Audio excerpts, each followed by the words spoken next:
গোল করতে পারেননি Lionel Messi, মায়ামির কষ্টসাধ্য জয়, আসুন জেনে নেই বিস্তারিত। চোটের কারণে ইন্টার মায়ামির জার্সিতে আগের ম্যাচে মাঠে নামতে পারেনি লিওনেল মেসি। তবে রোববার ১৯ মে সকালে ডিসি ইউনাইটেডের বিপক্ষে ম্যাচ দিয়ে আবারও গোলাপি জার্সিতে মাঠে নামে আর্জেন্টাইন মহাতারকা। তার ফেরার ম্যাচে কষ্টসাধ্য জয় পেয়েছে ইন্টার মায়ামি।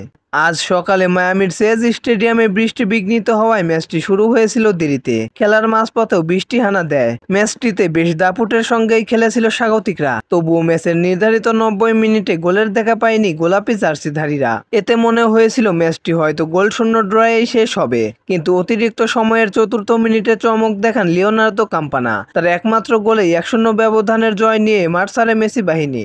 ম্যাচের প্রথমার্ধে দাপুটে খেলেও গোলের দেখা না পাওয়ায় কঠিন পরিস্থিতি পড়ে যায় জেরার্ডো মার্টিনো। বিশেষ করে মুষলধারে বৃষ্টি চলাকালে লুইস সুয়ারেজ ফাউলের শিকার হলে ফ্রি-কিক পায় মায়ামি। তাতে গোল করতে পারেননি লিওনেল মেসি। তার শট প্রতিপক্ষের মানব প্রাচীরে বাধা পেয়ে ব্যর্থ হয়ে যায়। এর আগে মেসি সুয়ারেজের পাসিং ফুটবলের বিপরীতে ডিসি ইউনাইটেড চেষ্টা করে প্রতি আক্রমণ নির্ভর ফুটবল খেলে সুযোগ তৈরির, কিন্তু উভয় পক্ষই প্রথমার্ধ ডেডলক ভাঙতে না পারার ব্যর্থতা নিয়ে মাঠ ছাড়ে। ম্যাচের দ্বিতীয়ার্ধে সফরকারীরা মায়ামির দাপট কমাতে শুরু করে, তবুও ধীরে ধীরে মাঝ মাঠের নিয়ন্ত্রণ নেয় লিওনেল মেসিরা।